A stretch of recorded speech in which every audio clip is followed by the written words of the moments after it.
Hello दोस्तों, स्वागत है आपका अपने YouTube channel Vishnu online classes पर। दोस्तों आज हम लोग कक्षा 12 के फिजिक्स का अध्याय 1 वैद्युत आवेश तथा वैद्युत क्षेत्र के बारे में जानेंगे। तो वैद्युत आवेश क्या होता है? किसी पदार्थ का वह गुण जिसके कारण उसमें विद्युतीय और चुंबकीय प्रभाव उत्पन्न होता है। किसी पदार्थ का वह गुण जिसके कारण उसमें विद्युतीय और चुंबकीय प्रभाव उत्पन्न होता है वैद्युत आवेश कहलाता है। अब आगे हम लोग जानेंगे आवेश का मात्रक क्या होता है। तो आवेश का मात्रक SI पद्धति में कूलाम होता है। क्या होता है? कूलाम। फिर आगे जानेंगे आवेश की विमा। आवेश का विमा तो Q बराबर क्या होता है? I into T. आवेश Q को उससे क्या होता है? आवेश I की विमा और गुणे समय की विमा। I का मतलब होता है वैद्युत धारा। वैद्युत धारा की विमा क्या होती है? A। समय की विमा क्या होती है? T। अब दोनों को एक साथ मिला देंगे तो हो जाएगा AT। आगे हम लोग जानेंगे आवेश के प्रकार के बारे में। तो आवेश कितने प्रकार का होता है? 2 प्रकार का। पहला होता है धन आवेश और दूसरा होता है ऋण आवेश। धन आवेश क्या होता है? ऋण आवेश को आइए इसके लिए सोडियम और क्लोरीन को लेकर समझते हैं।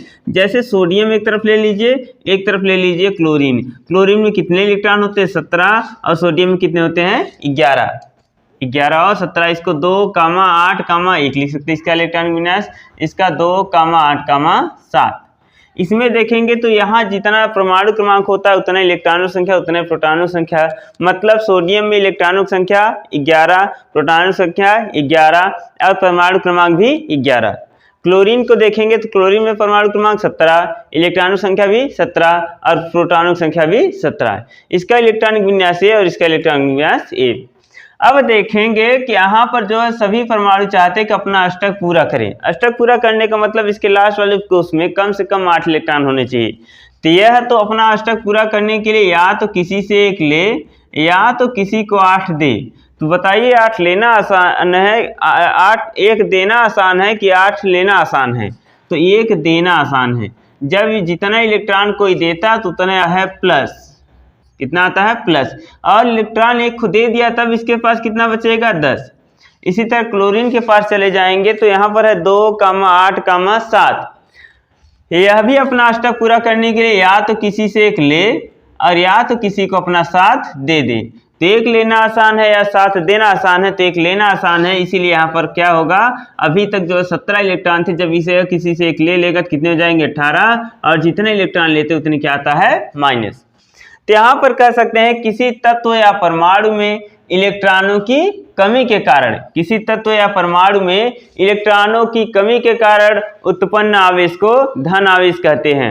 तथा ऋण आवेश किसे कहते हैं? तो किसी तत्व या परमाणु में इलेक्ट्रॉनों की अधिकता के कारण उत्पन्न आवेश को ऋण आवेश कहते हैं। आगे हम लोग आवेशों के गुण के बारे में जानेंगे।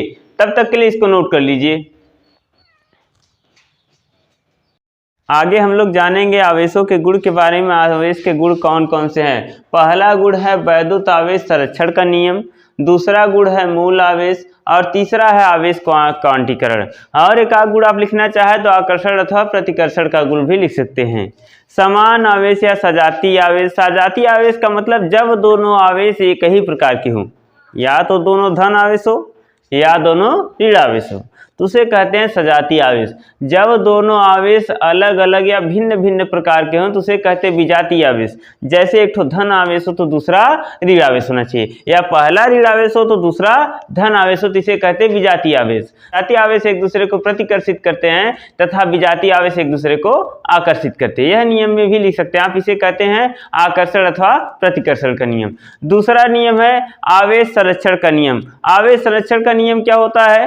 संरक्षण का मतलब होता है बचाव। मतलब जितना पहले होना चाहिए उतने बाद में। इसको कैसे लिखेंगे? इस नियम के अनुसार आवेश को न तो उत्पन्न किया जा सकता और न ही नष्ट किया जा सकता। इस नियम के अनुसार आवेश को न तो उत्पन्न किया जा सकता और न ही नष्ट किया जा सकता है, बल्कि एक प्रकार के आवेश को दूसरे प्रकार के आवेश में परिवर्तित किया जा सकता है। अब मूल आवेश किसे कहते हैं? किसी आवेशित कण पर जितना न्यूनतम आवेश रह सकता है, छोटे से छोटा आवेश, किसी आवेशित कण पर जितना न्यूनतम आवेश रह सकता है उसी को मूल आवेश कहा जाता है। और मूल आवेश को E से प्रदर्शित करते हैं। आइए जानते हैं कि आवेश का क्वांटीकरण क्या होता है। आवेश को अनिश्चित रूप से विभाजित नहीं किया जा सकता, मतलब कि इसको भिन्नों के रूप में नहीं तोड़ा जा सकता। यह जब भी रहेगा पूर्ण गुणज के रूप में, जैसे 1e 2e 3e 4e इस तरह रहेगा, कभी भिन्न के रूप में नहीं हो सकता कि जैसे कहीं लिखा हो 3/2e 4/5e, इस तरह से नहीं रहेगा।